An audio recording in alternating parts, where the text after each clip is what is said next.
লা লিগায় হোঁচট খেল রিয়াল মাদ্রিদ। জিরোনার সাথে ১-১ গোলে ড্র করেছে গ্যালাক্টিকোরা। পয়েন্ট ভাগ করার ফলে টেবিলের ২-ই থাকতে হলো এমবাপ্পেদের। ইপিএল টেবিল টপার আর্সেনালকে রুখে দিল চেলসি। গানারদের সাথে ১-১ গোলে ড্র করেছে দ্য ব্লুজ। সিরিয়ায় রোমাকে ১-০ গোলে হারিয়ে টেবিলের ২-এ উঠে এলো নাপোলি।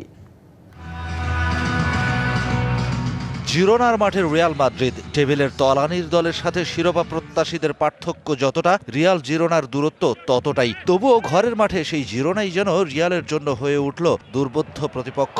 স্বাগতিক গোলকিপারকে কোনোভাবেই অতিক্রম করা সম্ভব হচ্ছিল না এমবাপ্পে ভিনিসিয়াসদের। ৪০ মিনিটে জটলা থেকে এমবাপ্পের বাড়ানো বল খুঁজে নেয় জিরোনার জাল। তবে ভিআরে ধরা পড়ে গোলের আগে হাত দিয়ে বল ছুঁয়েছিলেন এমবাপ্পে।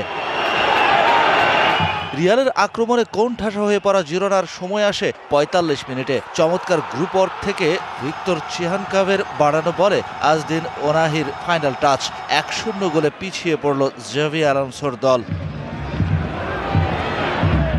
৬৭ মিনিটে ভিনিসিয়াসকে ব্লক করতে গিয়ে ফাউল করে বসলেন জিরোনার ডিফেন্ডার হুগো রিঙ্কন। লঘু পাপে গুরুদণ্ডের মতো হয়ে এলো পেনাল্টি। স্পট কিকে মান বাঁচালেন এমবাপ্পে। এরপর আর গোল হয়নি ম্যাচে। ইপিএলে স্ট্যামফোর্ড ব্রিজে চেলসির ঘরে আর্সেনাল। শুরুর বাসি থেকেই স্নায়ুক্ষয়ী যুদ্ধের আভাস। ৩৮ মিনিটে আর্সেনাল মিডফিল্ডার মেরিনোকে রাফ ট্যাকলের পর ওভার অ্যাক্টিং করে লাল কার্ডটা যেন চেয়ে নিলেন চেলসির ময়েজেস কাইসেদো। এর ঠিক ১০ মিনিট পর ১০ জনের চেলসির চমক। কর্নার থেকে উড়ে আসা বল গানারদের জালে জড়িয়ে স্ট্যামফোর্ড ব্রিজ উত্তাল করে দিলেন ট্রেভো চ্যালোভা। গোল শোধ দিতে চেলসির চেয়ে ১ মিনিট সময় বেশি নিল আর্সেনাল। ৫৯ মিনিটে বুকায়ো সাকার অ্যাসিস্টে স্কোরশিটে নাম তুলে গানারদের রক্ষা করলেন মিকেল মেরিনো। এরপর আর কোনো গোল হয়নি ম্যাচে।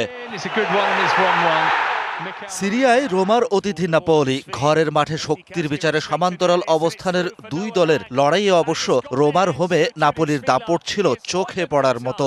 রোমার বিচ্ছিন্ন আক্রমণের বিপরীতে কাউন্টারেই কাজ সেরে নেয় গেস্টরা। ৩৬ মিনিটে প্রতিপক্ষের অ্যাটাক ক্লিয়ার করে রেসমাসকে পাস দেওয়ার পর ফরওয়ার্ড পাস ধরে রোমার জাল কাপান ডেভিড নেরেস। বাকি সময়ে আর কোনো গোল হয়নি ম্যাচে। Shahan Papon, DBC news desk.